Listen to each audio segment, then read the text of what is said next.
Good evening. Good evening. Is Rachel coming? What did you say? Is Rachel coming? No, Rachel is in Florida. Yeah, she's in that's none of your business. You're prying. Stop prying. She's down visiting friends for a few days. I was just teasing, Amy.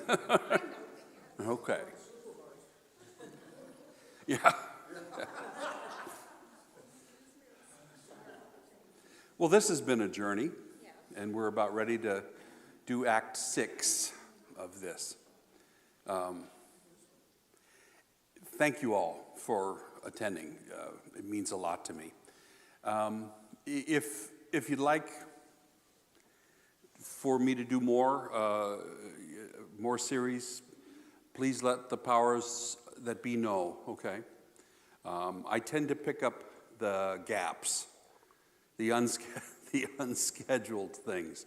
I'm generally not scheduled. I fill in the unscheduled gaps.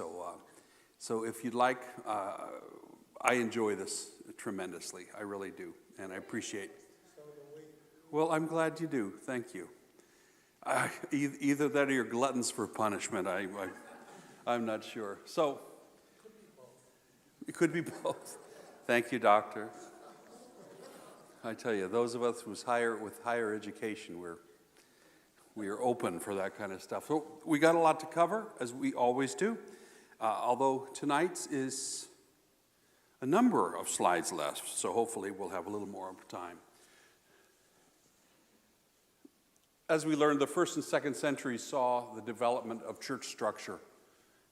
How do you go from the people that followed Jesus around, like groupies in a way? How do you go from that to an organized church? Well, it takes structure. This square block of downtown Arlington Heights didn't just happen, and it's not just maintained. It takes a tremendous amount of planning, a lot of planning.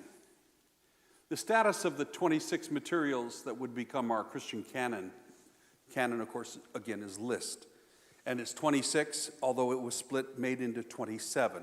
Remember that Luke was split into 2. It was being refined as more and more copies were made and moved into circulation. Now, why would that be? As the church is growing, the documentation, what people wanted to read about Jesus. Not everybody could read. Very few people could read. But the people that were literate, they could read and share this. And so that's integral to structure, isn't it? That the stories started out as Jesus sayings and moved on into other things. And you remember that the Latin church had these 26, and then the greater amount of Christendom had 150 more, okay, that we don't know about much. So titles were given to the 4 accepted Gospels when? End of the 2nd century. They weren't written by Matthew, Mark, Luke, and John. That was added 170 years later, added to it, so to be able to differentiate between them. So what you see on your first page, it should have a little edit on the bottom, a little A that says, not added until the 2nd century. There were no titles. So it takes a lot for our minds to be able to accept that we're not reading the words of someone named Matthew who walked with Jesus. It is more accurate to say the gospel we know of as Matthew says that Jesus said. That sounds very different than Jesus says, doesn't it? But that is more accurate because we've gone through this. They're anonymously written, have no idea who wrote them. All right? We've gone through a lot of hard stuff. Challenges were made to certain consistently troublesome documents, but each would be eventually included due to popularity. Right? There's stuff that is just clearly was problematic, and lots of the early church fathers had big issues with them. Revelation, 2 Peter, Hebrews, 2 John, and Jude were all challenged along the way with multiple church fathers voicing persistent concerns about them. There was stuff about it that was problematic for it. Concern over content, but also over authorship. It wasn't smooth sailing. Was not smooth sailing. Entering the 4th century, that's where we are tonight. Most issues had been settled as those bishops who had strongest concern had died and been replaced by the next generation, a more accepting generation.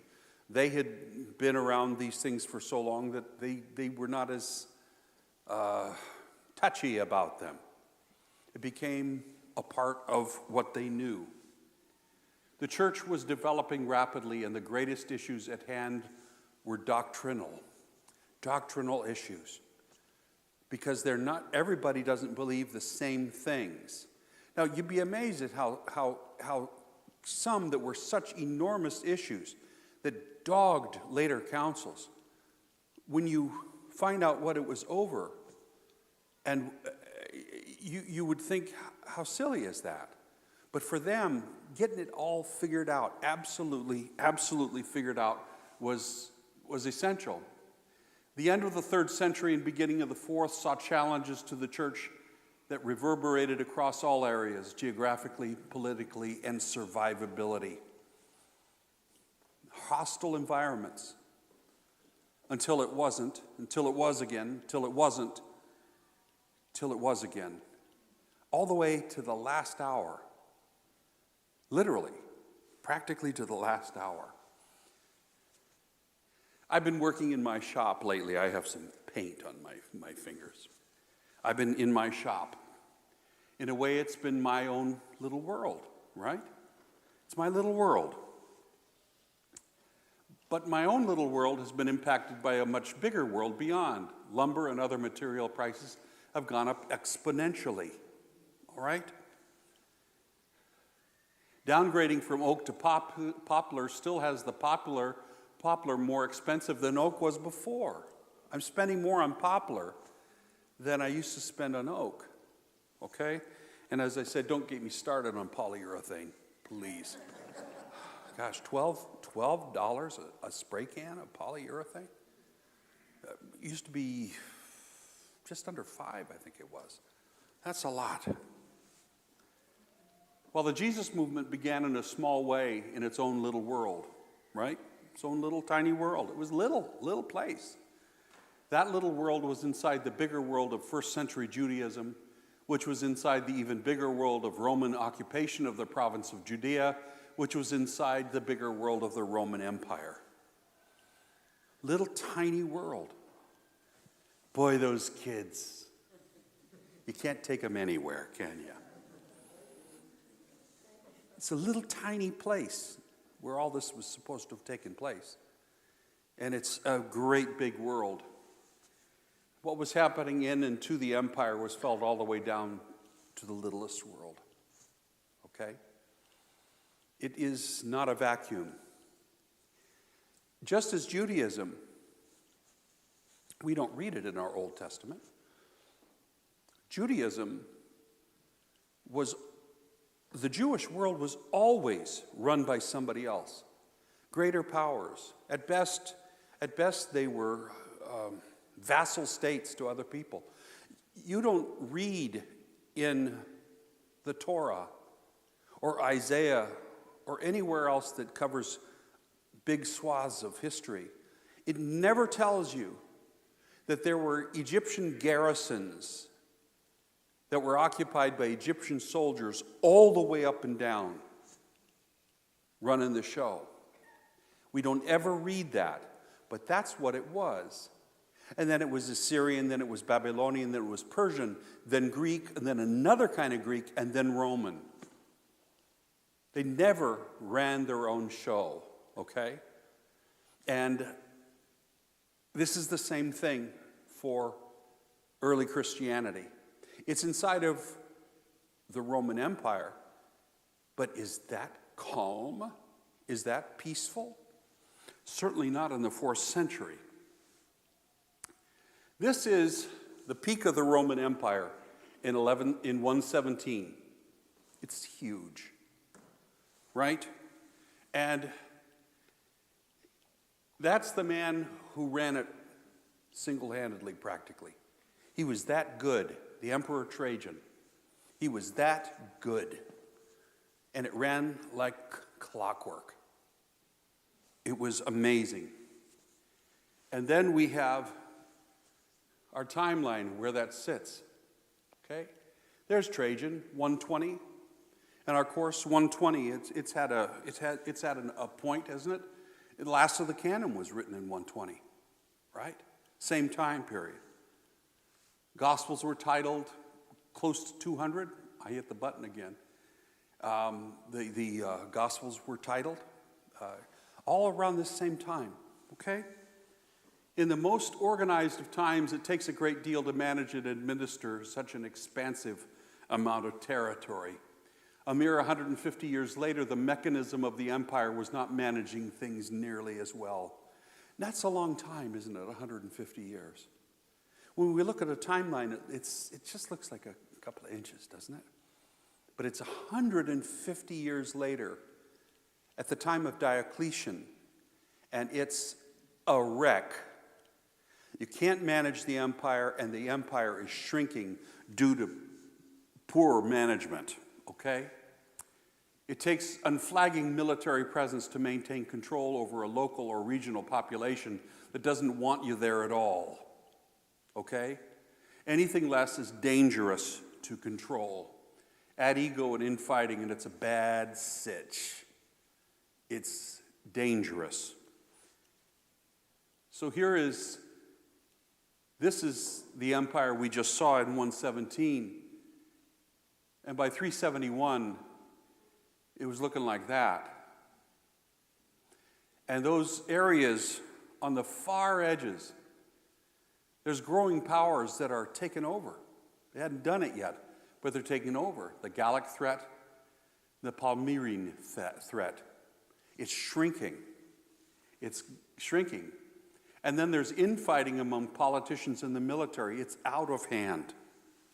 Out of hand. Did you notice that last map? Pay attention to that whole area there. By 271, a large portion of Christianity was nominally out of the eastern portion of the Roman Empire. The emperor was creating daring plans to reestablish the empire's control. And who's stuck in the middle of all of that? Christianity, isn't it? The winds of change and the winds of war, and the local populace is always on the ground in the middle of it, trying to figure out who's in charge today. That's no small thing. I love that little thing. I made it even bigger. Okay. I'm trying to remember this is this. Okay. Rachel likes timelines. She also likes visuals. So the empire becomes ungovernable around this time. Civil war is occurring. Lots of civil war. It's getting bad all the way across the empire. And Domitian, it was Domitian, not Diocletian. Domitian divides the empire into two parts. Two parts. That's really four. It's purple and then it's sort of red-based, okay? Now this is Diocletian. Domitian was one and Diocletian is another. 286, Diocletian divides up the empire. He's still the emperor. He's still the emperor. Then there's two titles below that, Augustus, and below that is Caesar. Emperor is top, Augustus is second from the top, and the bottom of all this is the Caesars. Now, bet you didn't know that. Two men named Augustus, right there. Diocletian and Maximian, all right? Diocletian allows Maximian to be the Augustus of the West. And then these two areas here, in between and outside there, It's two other men, and they get the title of Caesar. And one is named Galerius, in the purple in the middle, and Constantius. He's the father of Constantine, way far to the west. 4 men in charge of the empire. Rome is the capital of the Western Empire, right there, little bouncing ball. And this is Byzantium, which is going to eventually be called Constantinople. All right? That's the capital of the Eastern Empire. By 286, and I shift to these things. That's the far west, middle west. That's the Western Empire. Remember, it has an Augustus and a Caesar. This is the Eastern Empire. And in there, I do this because it's a little easier, and the writing is, I can control a little bit more. Diocletian is the Augustus, capital of Byzantium. Maximian is the Augustus of the Western Empire. The capital is in Rome. Galerius, who will become the next emperor, and then Constantius in the far end. It looks pretty sound, doesn't it? 4 areas, looks pretty sound. Domitian's vision that East and West be governed by an Augustus in the Latin and Greek areas, while a Caesar governed the troublesome further limits, yet still under the Augustan authority. In other words, it's a manager and an assistant manager, right? Failed to take into consideration the aspirations of those named. Caesar was good, but Augustus was better. The Eastern Augustus was best of all, right? You got all of these egos involved. And men so involved in things, they wanted everything. They wanted everything. By 305, Diocletian has died. He's replaced by Maximinus. Galerius is raised to Augustus. Maximinus has to become Caesar, but the capital is inside of thing. It's starting to get messy, isn't it? The original model is starting to go. Maximian is replaced by Severus, and Constantius is not going to have the new guy be Augustus, so he takes Augustus and Severus becomes Caesar. Now it's all inside out, isn't it? That's in 305.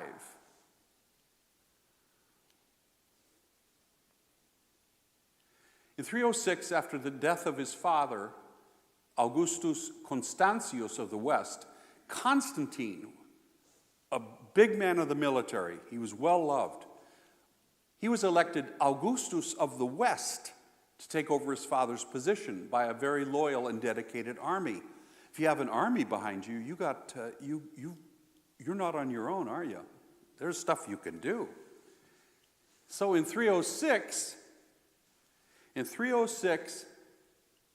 Constantius dies, Constantine becomes Augustus, except that Galerius demotes him to Caesar. Not a good start. Not a good start. In 307, we're going year by year here. Year by year. Maxentius defeats Severus. He raises Constantine to Augustus, so they're sharing it. And in 308, Licinius defeats Galerius, who takes up a little bit of area down on the eastern side, and he appoints his friend Domitius Alexander, the Augustus of North Africa. How many Augustuses have you got? You see, it's getting highly, highly volatile. That was inside of 3 years. Inside of 3 years. Constantine is once again demoted by Licinius to Caesar, and he and his army are not happy about it. And in 311,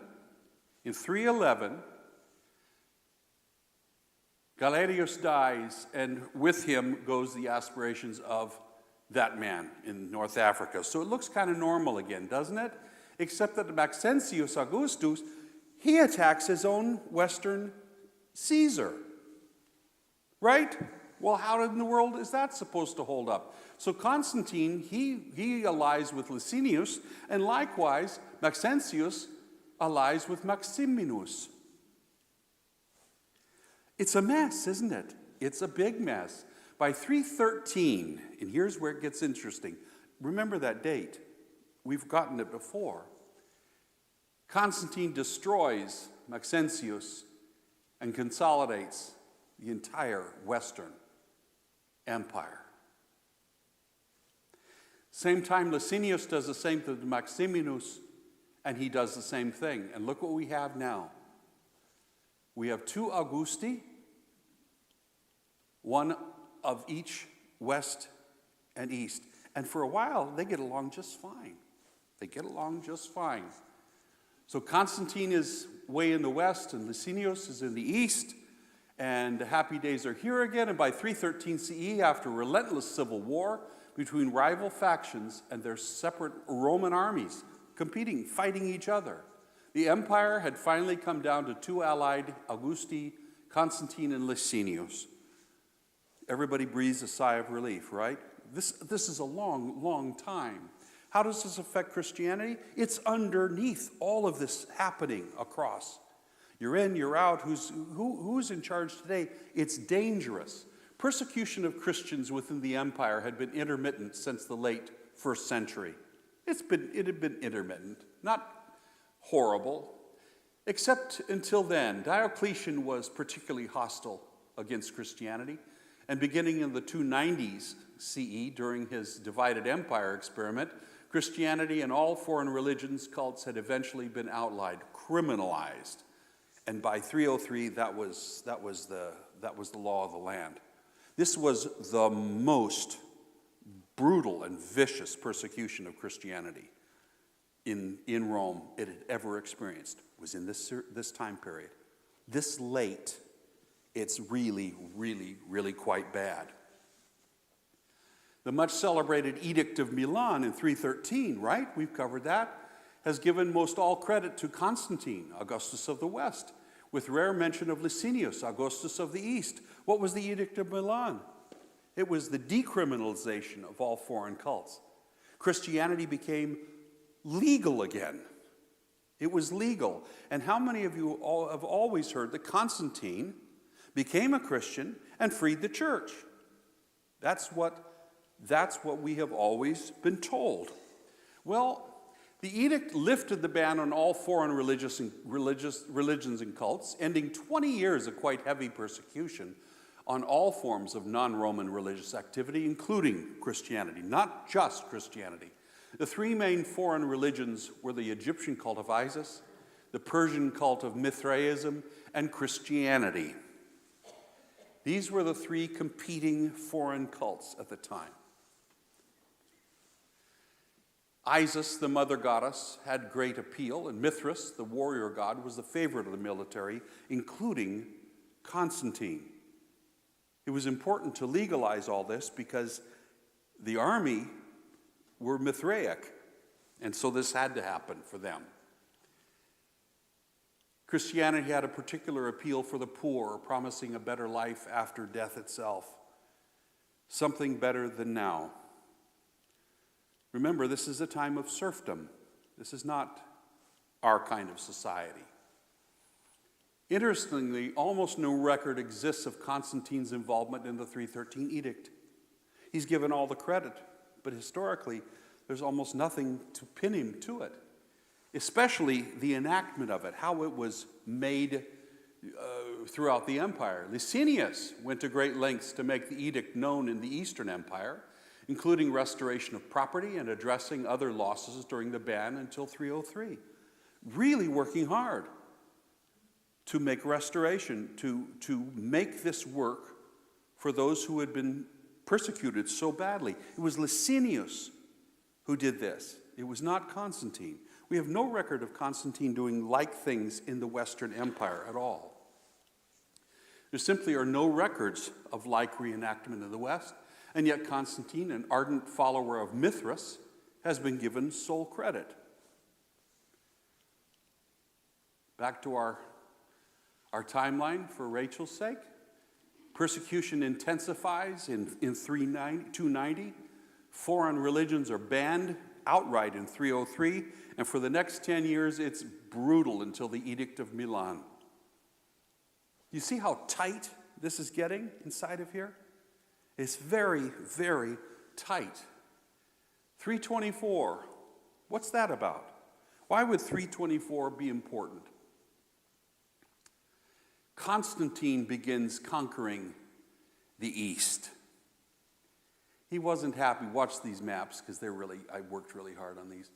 He wasn't happy with Licinius being a co-Augustus. He was not at all. In fact, he just kept going. He just kept going until he swallowed the whole thing. In 324, he's got the whole empire in his hand. The whole thing. 324. He'd accomplished what he'd set out to do. And there it is. Constantine is the sole emperor. Imperatore Augustus Caesare, all in one man. That much power. So, the whole caboodle, it's all there. Now what? Now what? Constantine was really rather ambiguous about Christianity. He was really in it for Mithraism to be legalized. But he knew what was coming. He knew the nature of the Christian structure as it was developing. And he knew he had to step in and get his hand on it. Roman Emperor Constantine had inherited the far western empire from his father, and he steadily set about regaining and consolidating the entire empire. The Edict of Milan was an enormous step for the development of the politically motivated Latin Church. The Latin Church, not the whole church of the whole empire, the Latin Church, right? We spoke of the Latin Church.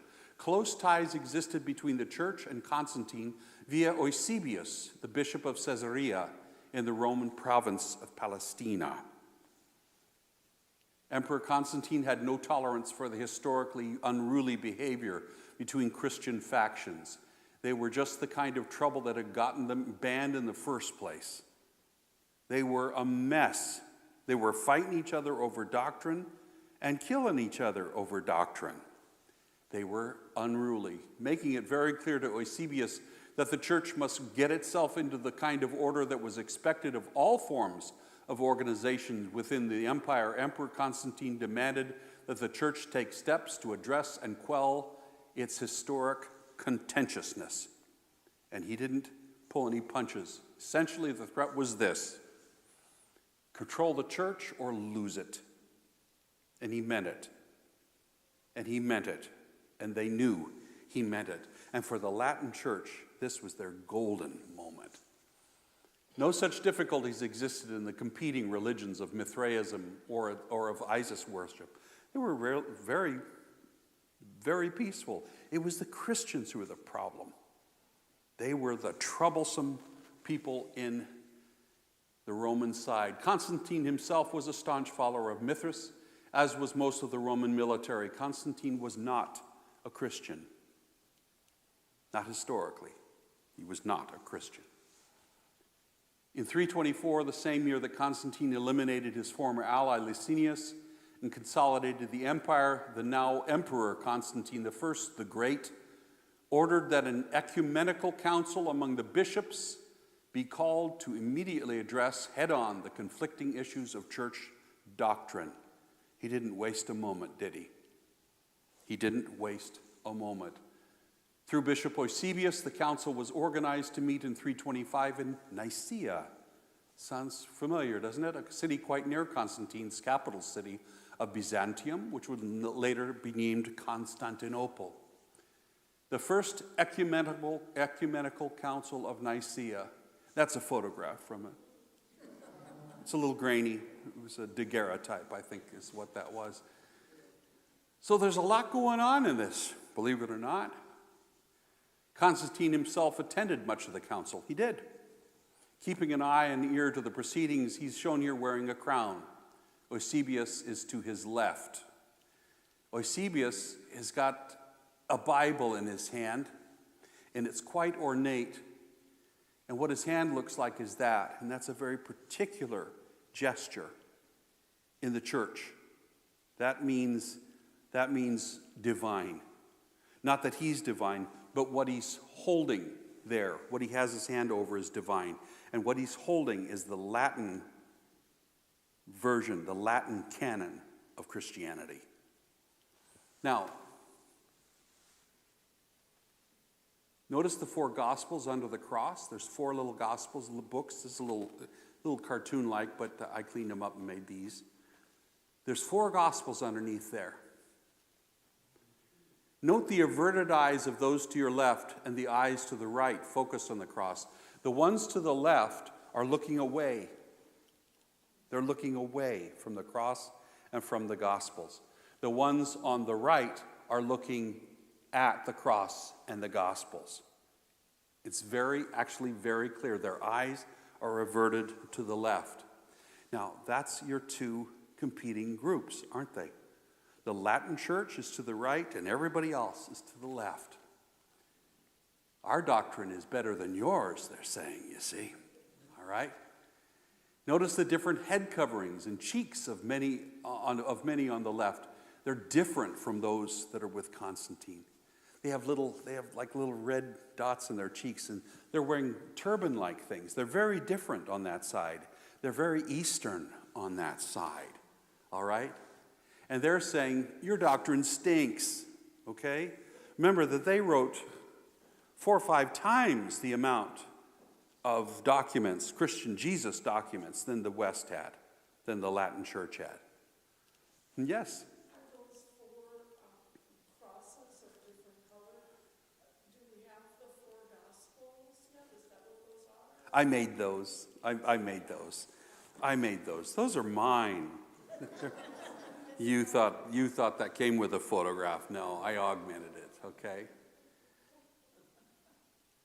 So this is chock full of stuff. So these guys have the white hat, and these are the black hat guys. The good guys and the bad guys. It's all in this thing. I love finding these depictions because they're a lot of language. High on the list of priorities at Nicaea was the need for a single creed, right? Credo, I believe. Remember, it tells you who's in and who's out. Creedal language, all right? That verbally establishes Latin doctrine. Latin doctrine had to be the substance of the content of this creedal language. Especially, pardon? Oh, they do worse than that. Especially the supremacy of the Catholic or Latin Church. Creedal language. It says what you believe, and in this case, the Nicene Creed, it absolutely made clear what the Latin Church believed, and it did not include what the Gnostic Church believed. Okay, this is very politically astute that's going on here. As important was addressing the heresy of Arianism. Arianism. There was lots of heresies. There's Donatism, there's Arianism, there's several of them. Bishop Arius of Alexandria held fast to his belief that Jesus of Nazareth was a created being, a human being, not born divine. The Markan Gospels support this, but the Matthean, Lucan, and especially the Johannine Gospels don't. In Mark, Jesus is Mary's son. His revelation after being baptized by John the Baptist displays a status change. Right? He's baptized and he has a status change. He doesn't become divine. He's still the same person there. To the end of Mark's gospel, Jesus is quite human. Eloi, Eloi, lema sabachthani. My God, why have you forsaken me? That's the last words of Jesus on the cross in Mark. Work through, why have you forsaken me? He feels betrayed. This isn't the way it was supposed to happen. That's what Mark says. He's very human. Jesus thought something else was supposed to happen. Not so in John. It's all the way it is. It's all the way it's supposed to be. He says it's finished. He doesn't even seem to have any pain in John. He is groaning and crying out in Mark. He's quite human in Mark. Arianism believed that he was human. And that was the big deal. That was the big deal at Nicaea. Can you imagine that? Today, we wouldn't have that discussion today. The Gospels of Matthew and Luke invent a birth narrative whereby Jesus is half divine, right? His mother's human. However, he becomes on the other side of it, but he's half divine. Like Hercules or Achilles. They're half divine, okay? It is the Gospel of John that Arianism most offends. In John, Jesus is fully and eternally divine. Always was. Jesus of Nazareth is one with God. I and the Father are one thing. He's fully divine in John. And he's fully human in Mark. And that's what this was about. This issue. The Catholic Church began to show its muscle, especially with the Emperor of Rome on its side. You would too, wouldn't you? If Constantine was sitting there in your side of the pews, right? Nicaea determined that Arius was a heretic in his thinking. Arius was demoted from his bishop's seat and exiled along with his adherents in a secular gesture by Rome. Rome stepped in. They didn't just say, oh, you folks take care of your own business. Rome took sides. They took sides. The term homoousis, of one substance, was added to the creedal language as a victory sign.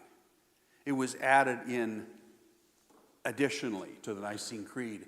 And past this issue, the establishment of the Trinity was wide open. Once you got that done, the divinity of Christ was established, then the Trinity was a green light to move forward in Nicaea. Big issues. Some 250 to 300 churchmen assembled in Nicaea. Other issues were addressed, including fixing the date for Easter, church organization, standards of behavior for priests. Can you imagine? You had to tell priests how to behave? Okay. The liturgy, reinstatement of heretics, reinstatement of lapsed believers, and the Milesian schism, which dealt with those who broke under duress during the Diocletian persecutions. Let's say you're being tortured, and you finally say,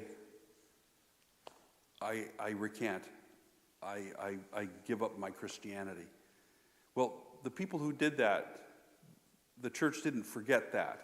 And it was addressed, what do we do with those people who broke under duress during those times? Nicaea was notable in that it was the first broad-ranging assembly of church leaders. First time they all had met, all right? From across the empire, discussing church organization, doctrine, calendar, and beyond, it was a big step forward with smaller steps on its initial agenda. Formulation of the canon was not on its initial list. It was not there, and there was a reason why it wasn't yet. Addressing the heresies of non-Latin doctrine had begun with condemnation and harsh punishment of Arianism and its proponents. The door had been opened for the Latin Church. Constantine's death in 337 saw a weakening in the hardline Latin stance. Without Constantine, the emperor absolutely shoring up. Because what did he want? He wanted the Latin Church to take over the whole thing so it would be a well-oiled machine, right? It's political business from his stance. But he died in 337. The Council of Rimini, called in 359, saw a resurgence of the Arian position regarding the substance of Jesus, whether human or divine. It was right back again. We thought it was settled. 359. It's right back on the table again. This is Roman network news, RNN, okay? You didn't know Wolf Blitzer? He was Wolfus Blitzerius back then when he worked for the Roman Network News. An RNN exclusive, right? Emperor Julian re-outlaws Christianity Today in 360. Criminalized in 360. Just when you thought the Latin Church had got it under control, Emperor Julian steps up, and only traditional Roman religion is going to be allowed. Well, not so fast, Pilgrim. The Council of Constantinople in 360, the year later, attempted to allow both Latin and Arian views to coexist. The church needed to come together in the face of Julian's thing. So suddenly, we've got to work together. We'll put our differences aside. And the next year, after rioting in the streets, Emperor Julian rescinds Christian outlawing, shift it right back over again. Latin church is on top, and off they go, right into it again. Now on the defensive, the Latin church leaders doubled down on the supremacy of their doctrine all over again. Just when you thought this was all, whew, that was close, right? That was close. Back to you, Bishop Athanasius of Alexandria. Who is that? Well, we are in the 360s, aren't we? Athanasius of Alexandria was a tough old bird. He was a tough old bird. He would be called a hardliner today and did not take well the defeat of his stance, his view for the church. He fought hard for the acceptance of his preferred creedal language at Nicaea, but was forced to accept the creed we know today as the Nicene, which he felt was far too soft. He wanted the Latin stance to be harder. He wanted more people to be out than were in. What is recognized as the first written statement of the eventual canon, our list, was declared by Athanasius in 365, just a couple years later. And this is what he posted. These are fountains of salvation, that they who thirst may be satisfied with the living words they contain. In these alone is proclaimed the doctrine of godliness. Let no man add to these, neither let him take away from these. Concerning these, the Lord shamed the Sadducees, saying, you err, not knowing the Scriptures. He reproved the Jews, saying, search the Scriptures, for these are they that testify of me. If Hal were here, he would say, it sounds like gobbledygook, doesn't it? Here's what it means. Oh, he goes on, it is not tedious to speak of the canon of the New Testament. This is what it means. These fountains of salvation, the Latin canon, alone contain the living word of God. No one may add or take away from them. That's all those words meant. What he's saying is the Latin canon is the only one. The only one. Matthew, Mark, Luke, and John, it's all listed in here. He's listing them piece by piece. Letters of James, 1st, 2nd Peter, on and on, all the way down. He's listing them in his letter. His letter is absolutely clear. That should have come up as Revelation. So in his letter, he outlines this in order. You'll notice something. Hebrews is listed as a 14th letter of Paul. They solved it by saying Paul wrote it, but they knew Paul didn't write it, okay? But it's all there. That's the first time we get the canon we know of in our Bibles listed in this fashion. We have made mention of heretics as dead. Who's heretics? Anybody who's not in the Latin church. And of ourselves as possessing the divine scriptures for salvation, I fear lest, as Paul wrote in the Corinthians, some few of the simple should be beguiled by the subtlety of certain men, and also read other books, those called apocryphal, and be led astray by the similarity of names with the true books.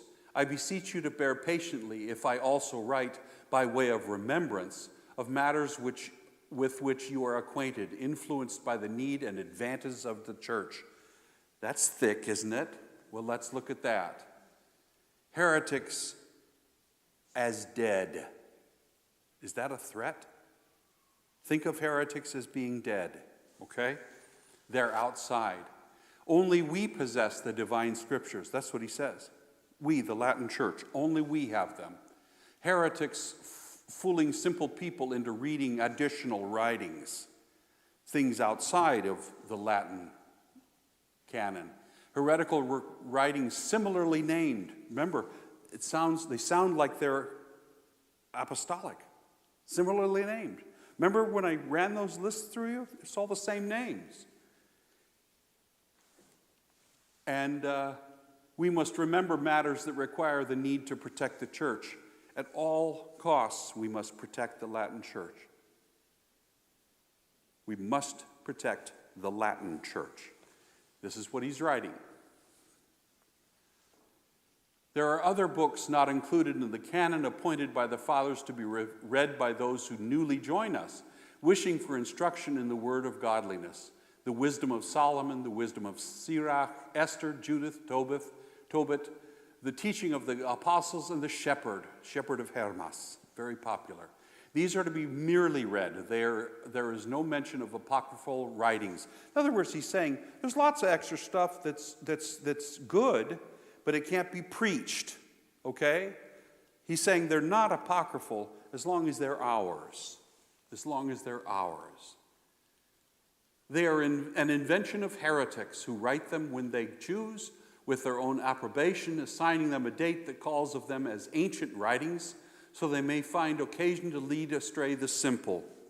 Thick, better, acceptable additional writings are good for new Christian reading, to be read only, not preached. These are not heretical, he says, because they're from the Latin church.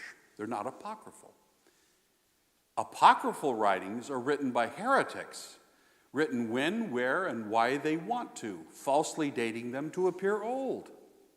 Right? Look what he's accusing them of, all in order to fool simple people. Are you with me? The Latin church is absolutely out. They're enjoying the power they have, and they're using it. Inasmuch as some have taken in hand to draw up for themselves an arrangement of the so-called apocryphal books, and to intersperse them with the divinely inspired scripture, concerning which we have been fully persuaded, even as those who from the beginning were eyewitnesses and ministers of the word delivered to the fathers. Boy, is that messy. It has seemed good to me also, having been stimulated thereto by true brethren, to set forth in order the books which are included in the canon and have been delivered to us with accreditation that they are divine. That's a big statement. Well, that's a lot of stuff. Let's look at what that means.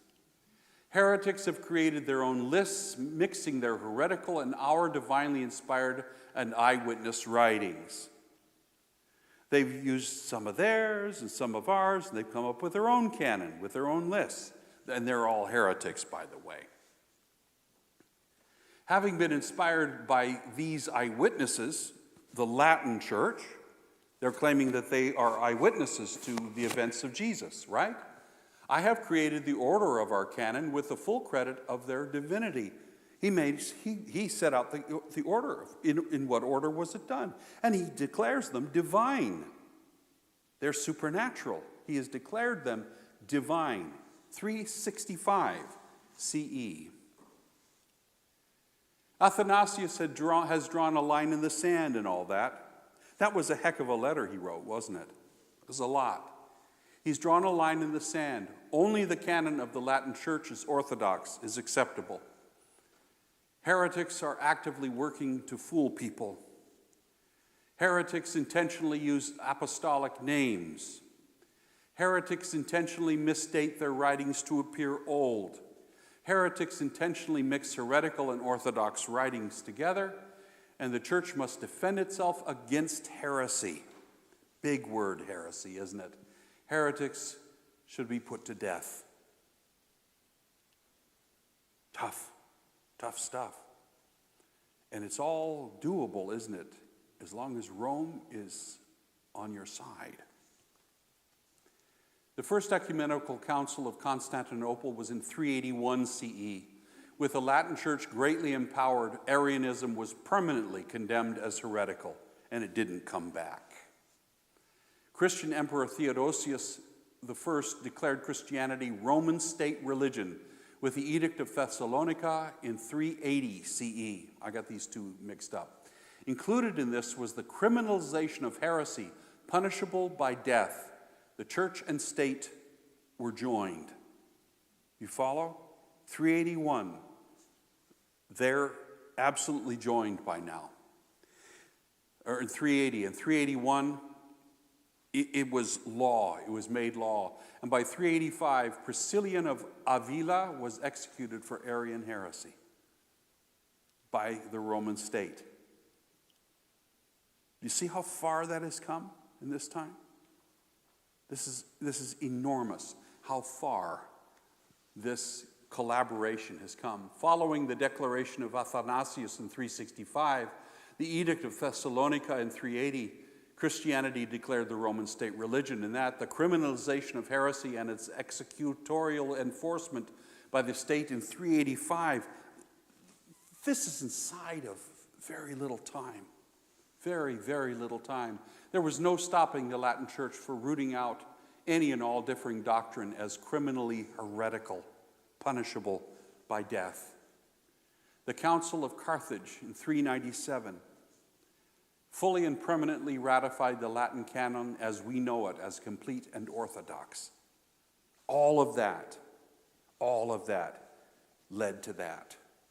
They couldn't do that until they had the power to declare as heretical anything that was outside of it. You follow me? Anything that was not in the Latin canon, as we know it in our Bibles today, anything that was different from the Latin doctrine had to be, by law, declared heretical by the church and the state at the same time. Once you have that, you can ratify it because it's law now. The church didn't pull that off. The state set up the system by which the church could take advantage of it. They're not separate entities, and the church was a political unit. The Latin church was a very political unit. So, look at this. 50, remember that? That was our first letter of Paul in 50. And the Latin canonic writings occurred right inside of that 70 years. The whole caboodle of our Bibles was written inside of that little slot of time. Then this really long period, that's where all the heretical Jesus writings were. They just kept writing and writing throughout that enormous period. 330 years of writing. Amazing. The Edict of Milan opened up the gates. The church was legal again. And they had a champion in Constantine. And they had their first ecumenical council in Nicaea, and Constantine attended, and the Latin church absolutely got its foothold of dominance, backed by Rome, and they ran with it there. The Edict of Thessalonica in 380 by Theodosius I. Guess what? Christianity was the state religion of the Empire of Rome. Only one country had beat them to it, and that was Armenia. Armenia had become Christian before the Roman Empire had. Suddenly, they are the state religion. They were outlawed not too long before. And in 397, the Latin canon is fully ratified. There's no going back. There is no going back whatsoever. From the first writing in 50 to ratification in 397, it only took 347 years. A mere drop in the bucket. 347 years. That's a long time. For something that we think floated out of the sky essentially on Easter Monday, this is how long it took. I don't know anybody who's 347 years old. The oldest person I have ever known was 104. That was Dick Breeden. 104. And even he was not even a third of that age. This is how long this is that this took. Why would it take so long? Why would it take so long? Structure. Structure. They had to have the structure that was going to work inside of Rome. Rome. This became the popular story. How many of you have heard this? At night, the attending bishops piled all the current Jesus writings onto a big table, asking the Holy Spirit to choose. Right? Right? And in the morning, guess what? Everything was on the floor except for the scripture we know. And the Latin Church says, it wasn't us, it was God. That's the story. A show of hands, how many of you have heard that before? That they piled them all, and in the morning the Holy Spirit had moved everything onto the floor except for the 26 books that were acceptable. I remember hearing that when I was a kid. Where have you all been? Can't believe it. It wasn't us, it was God. Would this be easier for you, that story, than knowing what the slog was? How about this? Without Paul, without Rome, Paul was Roman, right? Would Christianity even exist today?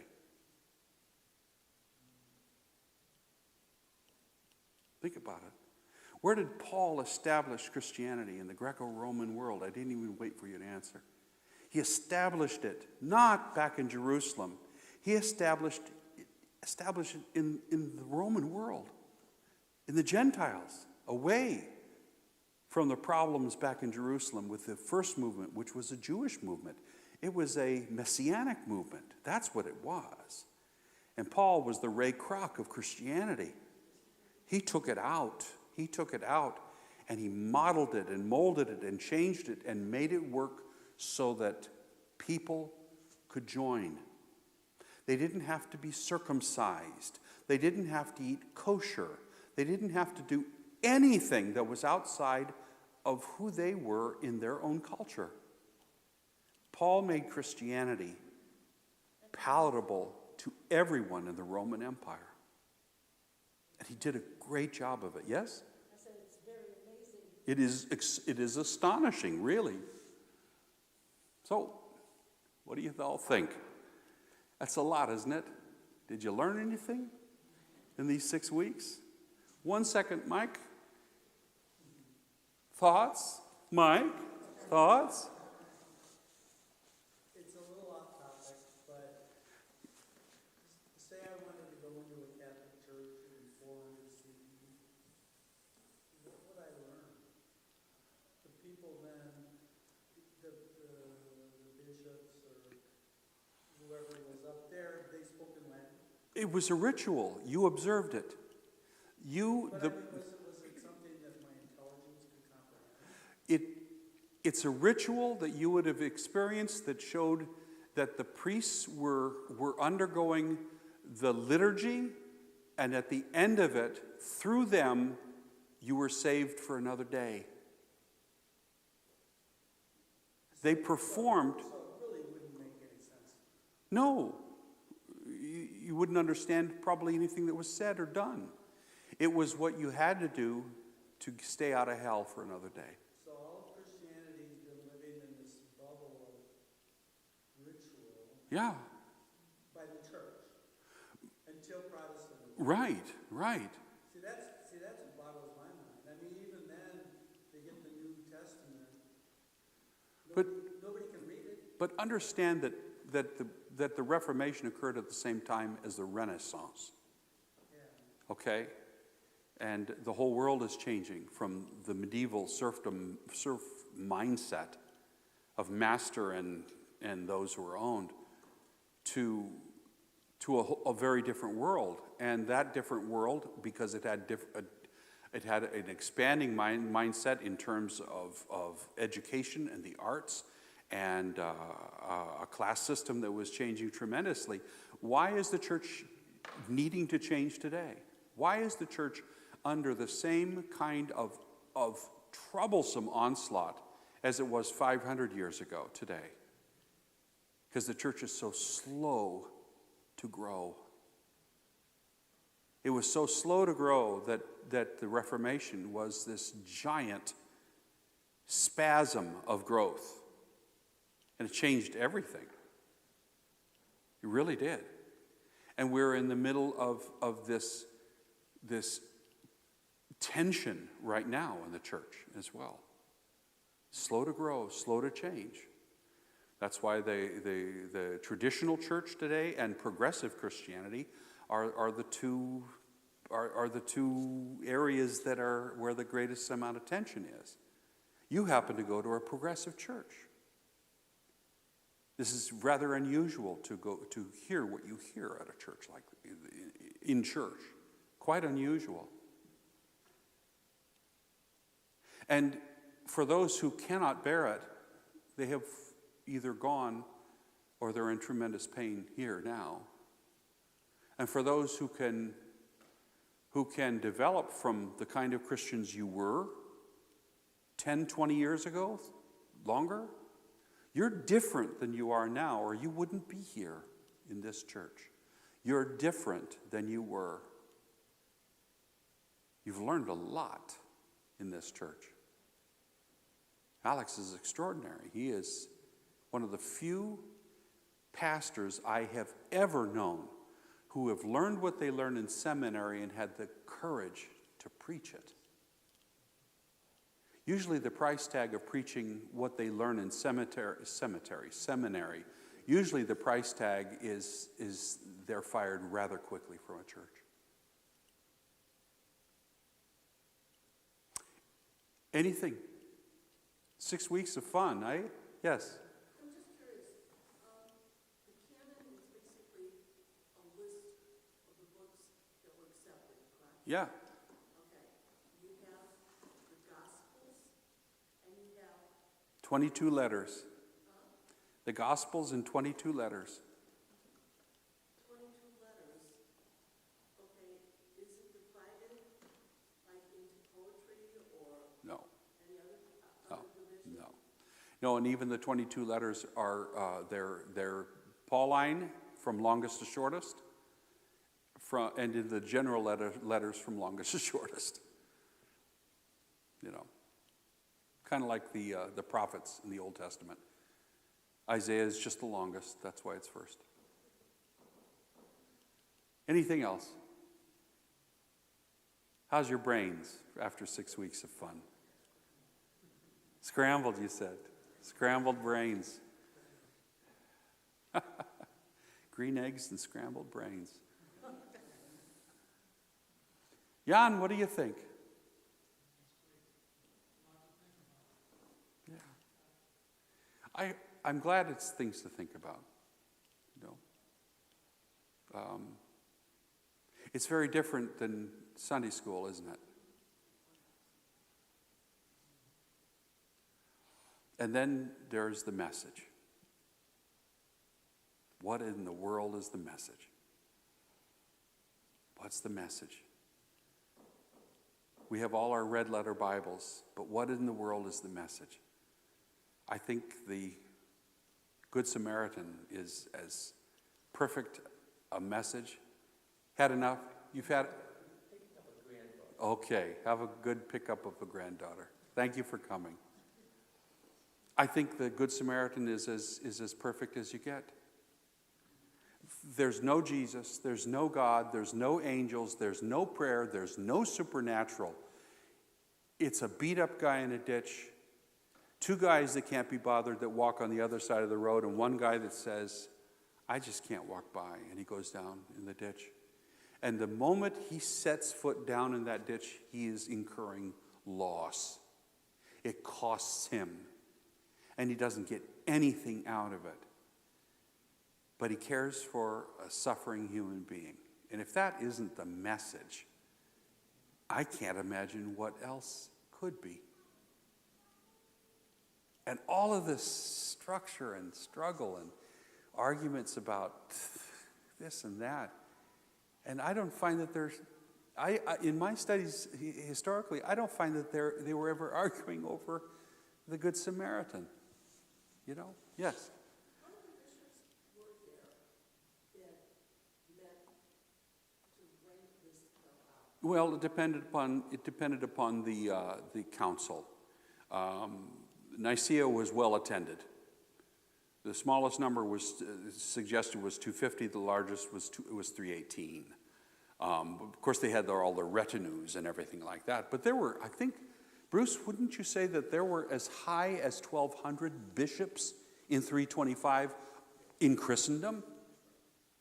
And so after that, the Council of Rimini, I think, was only 80. It was only 80. Constantinople, the first, was not much more than that. So they really are the big boys, the biggies.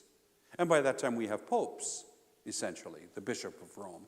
And they generally would send a papal legate. They wouldn't come themselves to these things. But, I mean, these are, to have 300, let's say 300 bishops of the church at 325 attending something like that, that's a big number. That's a lot to be discussing for the first time such things.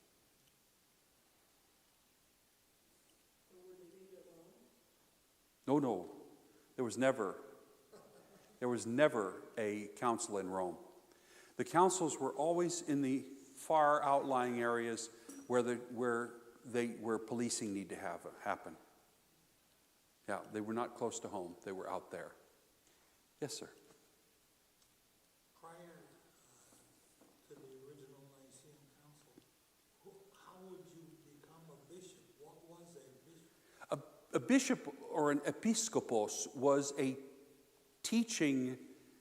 They were essentially a Jesus expert. They taught about Jesus. They were the local authority on Jesus. That's what it comes from. That's what it originally came from. They were the authorities in cities. They were the authorities on Jesus as the Jesus movement was growing. That's what its root is in. So then within the church, self-proclaimed, nobody more than Paul. They were held in high esteem. They weren't just anybody. And as the church progressed, then there became a system through which they would come and then be assigned to certain places. Yes, sir. Yeah, but don't overlook political pull and sponsorships. I mean, these guys. Without doubt. You're absolutely right, because remember, as the church is developing, it's also developing politically. Clout, wealth, land. It goes hand in hand with this. And layers of structure. So that when in 189 the Bishop of Rome suddenly became elevated to the what we would call the Pope over everyone else. Why? Well, it was promoted, the concept of Peter having been in Rome and therefore the first Bishop of Rome. That was what was promoted, by which, and it took hold and it got traction, and suddenly Rome became the big guy over all of them, called the Father, il Papa, the Pope. That's what that means, the Father, the Holy Father over all the other bishops. Very political, very political. But then how do you deal with people like identify where they're supposed to go? What does that mean, where they're supposed to go? In other words, if there's only one religion, if you're safe, if you're only safe if you belong with the right religion, then what are you going to do? You're going to go with the right religion, you know. And if you're talking about common Christians in areas where they would go, there wasn't a church on every corner. There is no Protestantism. There is only the Latin Church in time. Only the Latin Church. You didn't have any choices.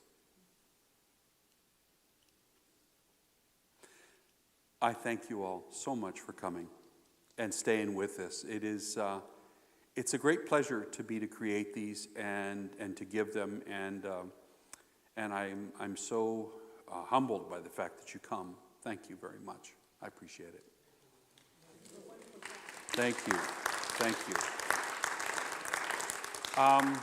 Again, if you'd like more of this, let the powers that be know, because I love doing them.